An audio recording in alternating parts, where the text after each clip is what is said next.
शिव पुराण श्री रुद्र संहिता। ओम नमः शिवाय। श्री रुद्र संहिता पंचम खंड 11वां अध्याय। भगवान शिव द्वारा देवताओं को वरदान। व्यास जी बोले, हे सनत कुमार जी, आप परम शिव भक्त हैं और ब्रह्मा जी के पुत्र हैं।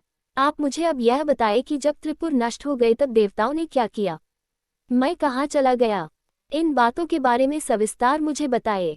व्यास जी का प्रश्न सुनकर सृष्टिकर्ता भगवान ब्रह्मा के पुत्र सनत कुमार जी बोले, हे महर्षि, जब भगवान शिव ने त्रिपुरों को उनके स्वामियों के साथ जलाकर भस्म कर दिया तब सभी देवता बहुत प्रसन्न हुए, क्योंकि उन्हें अपने संकट और भय से मुक्ति मिल गई थी।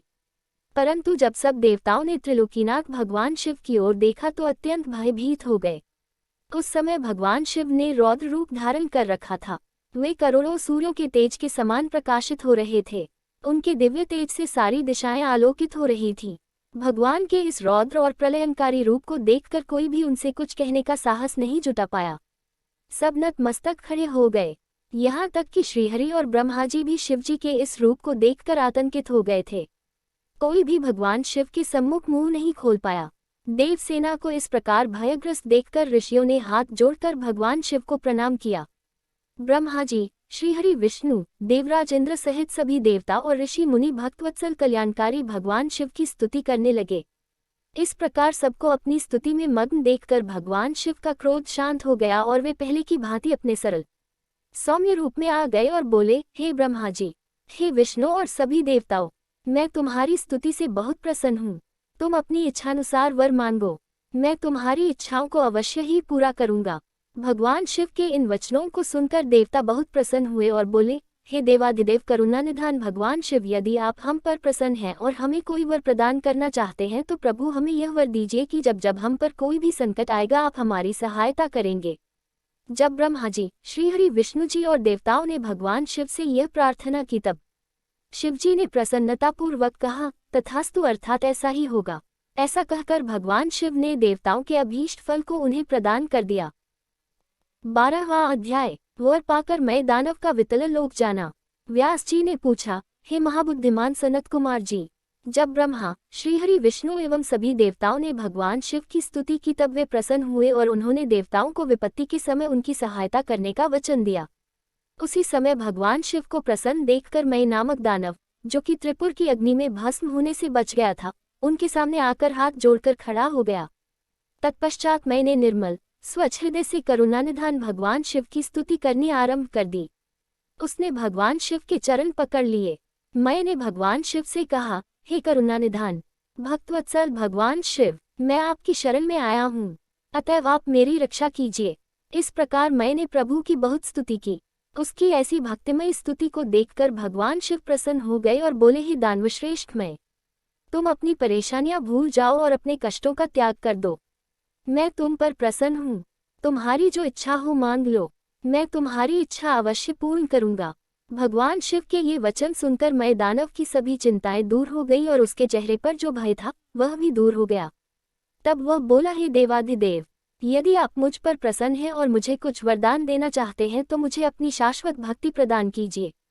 मैं आपके मित्रों से सदैव मित्रता रखूं और आपके शत्रु मेरे भी शत्रु हों। मैं सभी प्राणियों से प्रेम और दया से मिलूं। मुझ में सदैव विनम्रता विद्यमान रहे। मुझ में कभी भी आसुरी प्रवृत्ति का उदय न हो। मैं सदैव आपके चरणों का ध्यान करता रहूं, कोई भी मुझे मेरे भक्ति मार्ग से हटा न सके। मैं दानव की इस प्रकार की प्रार्थना सुनकर भक्तवत्सल भगवान शिव प्रसन्न होकर बोले, मैं तुम मेरे भक्त हो, इसलिए तुम में कभी कोई विकार नहीं आएगा। तुमने जो कुछ मांगा है वह तुम्हें अवश्य प्राप्त होगा। तुम सदैव मेरे अनन्य भक्त बने रहोगे तथा मेरी विशेष कृपा तुम पर रहेगी। अब मैं तुम्हें वितल लोक जाने की आज्ञा प्रदान करता हूँ। तुम वहीं पर निर्भय होकर मेरी भक्ति में मगन रहो। भगवान शिव की आज्ञा मानकर मैं दानव वहां से सब देवताओं व अपने आराध्य भगवान शिव को प्रणाम कर वितल लोक चला गया। तत्पश्चात देवाधिदेव भगवान शिव भी देवी पार्वती सहित वहां से अंतर्धान हो गए। त्रिलोकीनाथ भगवान शिव के वहां से अंतर्धान होते ही उनके अभीष्ट कार्यों को पूरा करने के लिए उपलब्ध कराए गए साधन जैसे उनके धनुष, बाण, रथ आदि भी वहां से अदृश्य हो गए। तब वहां उपस्थित ब्रह्मा जी, श्रीहरि, विष्णु, देवराज इंद्र व अन्य सभी देवता व ऋषि मुनि भी हर्षपूर्वक अपने आराध्य भगवान शिव का गुणगान करते अपने अपने लोकों को चले गए।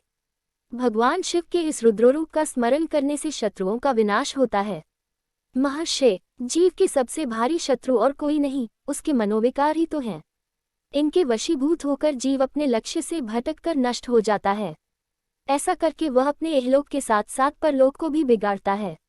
भगवान शिव आशुतोष हैं। उनकी लीलाओं को सुनने से समस्त पापों का नाश होता है और सभी अभीष्ट वस्तुओं की प्राप्ति होती है। महर्षि, इस प्रकार मैंने तुम्हें तारकाक्ष, कमलाक्ष और विद्युन्माली नामक तीनों महाअसुरों का संहार करने वाली भगवान शशिमौली शिव शंकर जी की लीला में कथा सुनाई है। 13वां अध्याय। इंद्र को जीवनदान व बृहस्पति को जीव नाम देना। व्यास जी बोले, हे ब्राह्मण, आपने मुझ पर कृपा करके मुझे भगवान शिव के अनेक चरित्रों को बताया है। अब मैं आपसे एक और कथा जानना चाहता हूँ। मैंने पूर्व में सुना था कि भगवान शिव ने जलंधर का वध किया था। कृपा कर मुझे इस कथा के बारे में भी बताएं। सूत जी बोले, जब व्यास जी ने महामुनि से इस प्रकार पूछा तो सनत कुमार जी बोले, हे महामुने, एक बार की बात है कि देवगुरु बृहस्पति और देवराज इंद्र भगवान शिव के दर्शन करने के लिए कैलाश पर्वत पर गए। तब भगवान शिव ने अपने भक्तों की परीक्षा लेने के विषय में सोचा।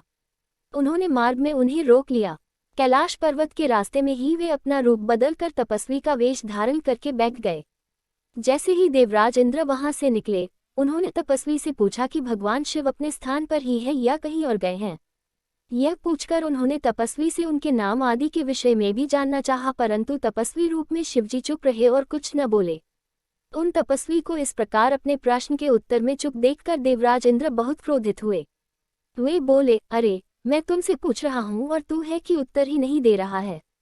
जब तपस्वी ने पलटकर पुनः उत्तर नहीं दिया तब इंद्र ने हाथ में वज्र लेकर तपस्वी रूप धारण किए भगवान शिव पर आक्रमण कर दिया, परंतु शिवजी ने तुरंत पलटवार करते हुए इंद्र के हाथ को पीछे धकेल दिया।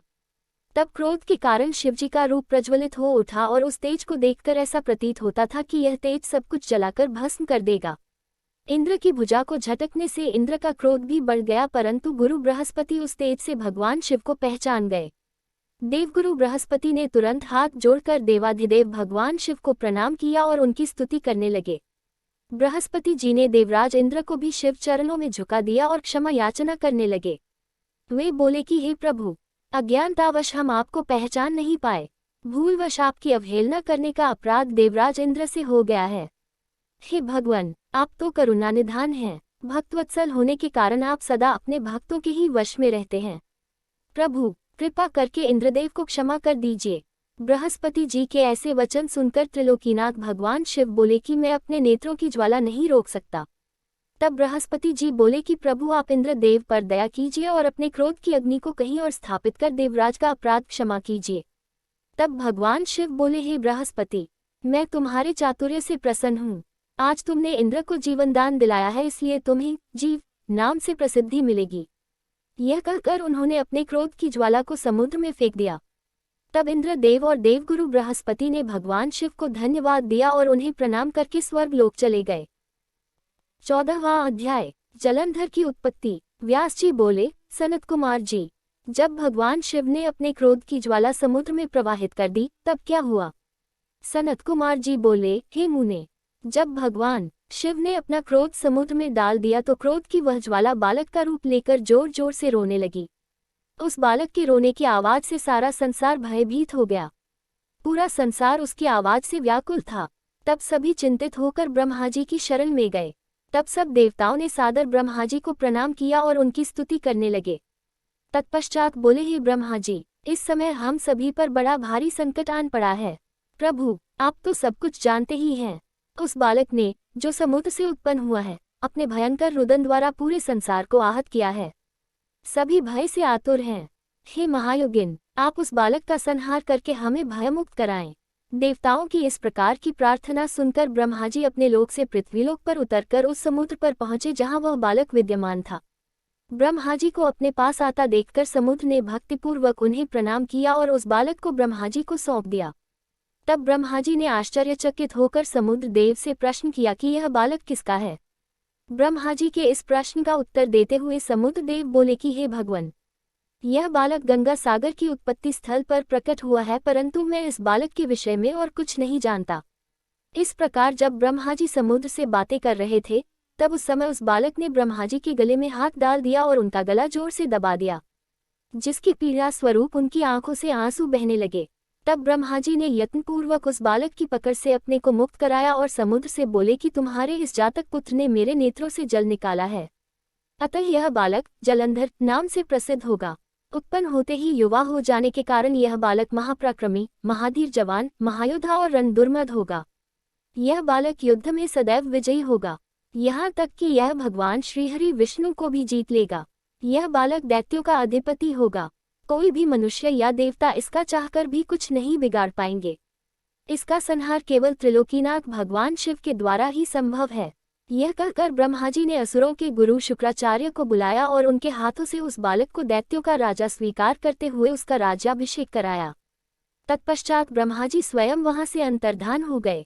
अपने जातक पुत्र के विषय में जानकर समुद्र देव बहुत प्रसन्न हुए और वे उसे अपने निवास स्थान पर ले गए। कुछ समय पश्चात उन्होंने जलंधर का विवाह कालनेमी नामक असुर की परम सुंदर पुत्री वृंदा से संपन्न करा दिया। जलंधर आनंदपूर्वक अपनी पत्नी के साथ निवास करने लगा और असुरों के राज्य को बड़ी चतुराई और कर्तव्यपरायणता के साथ चलाने लगा। उसकी पत्नी वृंदा महान पतिव्रता नारी थी। 15वां अध्याय। देव जलंधर युद्ध। सनत कुमार जी बोले, हे महर्षि, एक दिन की बात है, असुरराज जलंधर अपने दरबारियों एवं मंत्रियों के साथ अपनी राजसभा में विराजमान था। तभी वहां असुरों के महान गुरु शुक्राचार्य पधारे। वे परम कांतिमान थे और उनके तेज से सब दिशाएं प्रकाशित हो रही थीं। शुक्राचार्य को वहां आया देखकर जलंधर राज सिंहासन से उठा और आदरपूर्वक अपने गुरु को नमस्कार करने लगा। तत्पश्चात उन्हें सुयोग्य दिव्य आसन पर बिठाया। फिर उसने भी अपना आसन ग्रहण किया।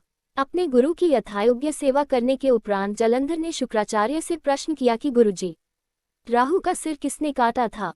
इसके बारे में आप मुझे सविस्तार बताएं। शुक्राचार्य ने अपने शिष्य सागर पुत्र जलंधर के प्रश्न का उत्तर देना आरंभ किया। वे बोले, एक बार देवताओं और असुरों ने मिलकर सागर के गर्भ में छुपे अनमोल रत्नों को निकालने के लिए सागर मंथन करने के विषय में सोचा।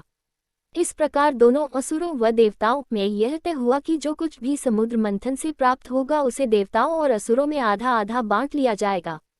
तब दोनों ओर से देवता और असुर प्रसन्नतापूर्वक इस कार्य को पूरा करने में लग गए।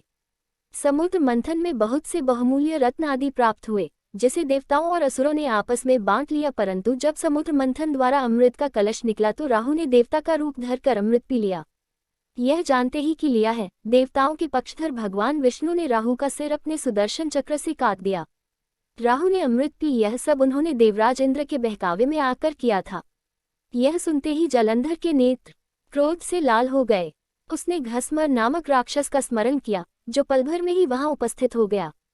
जलंधर ने पूरा वृतांत घसमर को बताते हुए इंद्र को बंदी बनाकर लाने का आदेश दे दिया। घसमर जलंधर का वीर और पराक्रमी दूत था। वह आज्ञा पाते ही इंद्र देव को लाने के लिए वहां से चला गया। देवराज इंद्र की सभा में पहुंचकर जलंधर के दूत ने अपने स्वामी का संदेश इंद्र को सुना दिया। वह बोला कि तुमने मेरे स्वामी जलंधर के पिता समुद्र देव का मंथन करके उनके सभी रत्नों को ले लिया है। तुम वह सभी रत्न लेकर और अपने अधीनस्थों के साथ मेरे स्वामी की शरण में चलो। घसमर के वचन सुनकर देवराज इंद्र अत्यंत क्रोधित हो गए और बोले कि उस सागर ने मुझसे डरकर अपने अंदर सभी रत्नों को छुपा लिया था। उसने मेरे शत्रु असुरों की भी मदद की है और उनकी रक्षा की है, इसलिए मैंने समुद्र के कोष पर अपना अधिकार किया है। मैं किसी से नहीं डरता हूँ। जाकर अपने स्वामी को बता दो कि हिम्मत है तो इंद्र के सामने आकर दिखाओ। देवराज इंद्र के ऐसे वचन सुनकर जलंधर का घसमर नामक दूत वापस लौट गया। उसने अपने स्वामी जलंधर को इंद्र के कथन से अवगत कराया। यह सुनकर जलंधर के क्रोध की कोई सीमा न रही और उसने देवलोक पर तुरंत चढ़ाई कर दी। अपनी वीर पराक्रमी असुर सेना के साथ उसने देवराज इंद्र पर आक्रमण कर दिया। उनके युद्धों के बिगुल से पूरा इंद्रलोक गूंज उठा। चारों ओर भयानक युद्ध चल रहा था। मारकाट मची हुई थी। मृत सैनिकों को देवताओं के गुरु बृहस्पति और दैत्यों के गुरु शुक्राचार्य मृत संजीवनी से पुनः जीवित कर रहे थे। जब किसी भी प्रकार से उन्हें युद्ध में विजय नहीं मिल रही थी तो जलंधर ने अपने गुरु शुक्राचार्य से प्रश्न किया कि हे गुरुदेव, मैं रोज युद्ध में देवताओं के अनेक सैनिकों को मार में गिराता हूँ, फिर भी देवसेना किसी भी तरह कम नहीं हो रही है। मेरे द्वारा मारे गए सारे देवगण अगले दिन फिर से युद्ध करते हुए दिखते हैं। गुरुदेव, मृतों को जीवन देने वाली विद्या तो आपके पास है, फिर देवता कैसे जीवित हो जाते हैं? तब शुक्राचार्य ने जलंधर को बताया कि द्रोणगिरि पर्वत पर अनमोल औषधि है जो देवताओं की रक्षा कर रही है। यदि तुम उन्हें हराना चाहते हो तो द्रोणगिरि को उखाड़ कर समुद्र में फेंक दो। अपने गुरु शुक्राचार्य की आज्ञा लेकर जलंधर द्रोण पर्वत की ओर चल दिया। वहां पहुंचकर उसने अपनी महापराक्रमी भुजाओं से द्रोण पर्वत को उठाकर समुद्र में फेंक दिया और पुनः जाकर देवसेना से युद्ध करने लगा। जलंधर ने अनेक देवताओं को अपने प्रहारों से घायल कर दिया और हजारों देवगणों को पलक झपकते ही मौत के घाट उतार दिया। जब देवगुरु बृहस्पति देवताओं के लिए औषधि लेने द्रोणगिरी पहुंचे तो पर्वत को अपने स्थान पर न देखकर बहुत आश्चर्यचकित हुए। वापस आकर उन्होंने देवराज इंद्र को इस विषय में बताया और आज्ञा दी कि यह युद्ध तुरंत रोक दिया जाए, क्योंकि अब तुम असुरराज जलंधर को नहीं जीत सकोगे। ऐसी स्थिति में प्राणों की रक्षा करना ही बुद्धिमत्ता है।